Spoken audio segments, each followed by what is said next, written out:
communist revolutionary Fidel Castro dies aged 90, just months after former Cuban president announced he would die soon. Fidel Castro, who led the country of Cuba for nearly half a century, died Friday at the age of 90. With a shaking voice, his younger brother, Raul Castro, announced on state television that his brother died at 10:29 p.m. on Friday night. His remains will be cremated on Saturday. Castro's death comes just months after the communist revolutionary predicted that his death was near.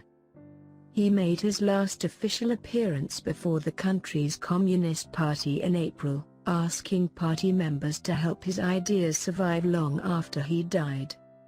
"Their time will come for all of us, but the ideas of the Cuban Communists will remain as proof on this planet that if they are worked at with fervor and dignity, they can produce the material and cultural goods that human beings need," he told them.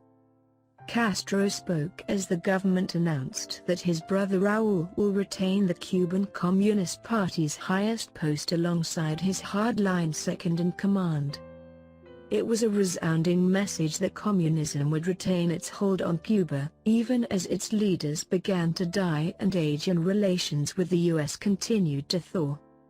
Castro handed power to his brother Raul after he required emergency surgery for intestinal bleeding.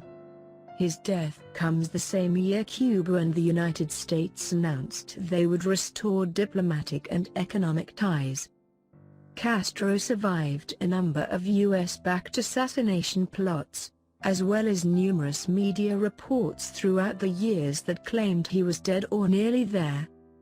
But Castro, who 4 years ago bragged he didn't even remember what a headache is, remained active even in his final months. This summer he met with Russian President Vladimir Putin and Chinese President Xi Jinping, and in August celebrated his 90th birthday.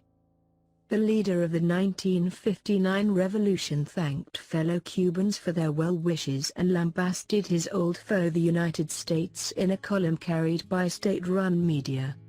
Cuba went into overdrive to honor the retired El Comandante, who built a communist-run state on the doorstep of the United States. Even in his old age, Castro remained as critical as ever of President Obama and frequently spoke out against him in his published opinion pieces. Castro blasted Obama's visit to Hiroshima in May, saying the president lacked the words to ask for forgiveness for the killings of hundreds of thousands of people.